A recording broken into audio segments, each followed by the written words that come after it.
My channel ఇవాల్టి వీడియోలో నేను గులాబ్ జామ్స్ ఎలా చేసుకోవాలంటే గులాబ్ జాములు కొంతమంది చేస్తే అవి పగులినట్టుగా అలా వస్తుంటాయి కదా క్రాక్స్ వచ్చి నీట్గా రౌండ్గా రావాలంటే ఎలాంటి టిప్స్ వాడి చేయాలో ఈ వీడియోలో తెలుసుకుందాం.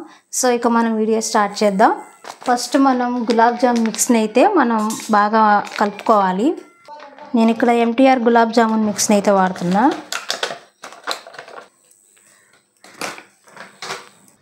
కొంచెం కొంచెంగా మీరు పాలు కానీ నీళ్ళు వేసుకున్నా బాగానే వస్తాయి గులాబ్ జాములు. చాలామంది పాలు కూడా వేసుకుంటారు, మీ ఇష్టం.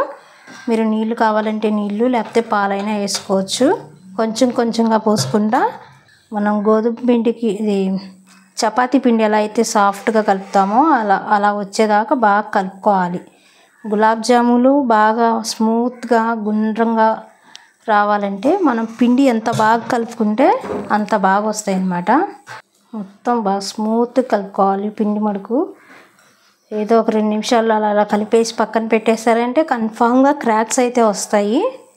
ఒక 5 మినిట్స్ వరకైనా బాగా కలుపుకోవాలి పిండిని. అలా కలుపుకుంటేనే బాగా వస్తాయి అన్నమాట. లోపల కూడా పిండి అనేది సగం ఉడకనట్టుగా అలా కూడా వస్తుంటుంది కదా, అలా కూడా రాకుండా ఉంటుంది. మనం పిండి ఎంత బాగా కలుపుకుంటే మనకి గులాబ్ జాములు అయితే అంత పర్ఫెక్ట్గా వస్తాయి.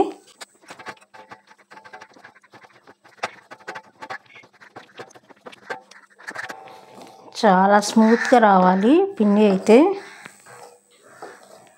కొంచెం టైం తీసుకొని అయినా సరే మీరు బాగా కలపండి గులాబ్ జామున్ పిండిని, అప్పుడే మీరు బయట షాప్స్లో కొన్నట్టుగా వస్తుంది. అలా బాగా కలుపుకోవాలి, ఎక్కడ ఎయిర్ గ్యాప్స్ అనేవి లేకుండా పిండి మొత్తం బాగా కలుపుకోవాలి.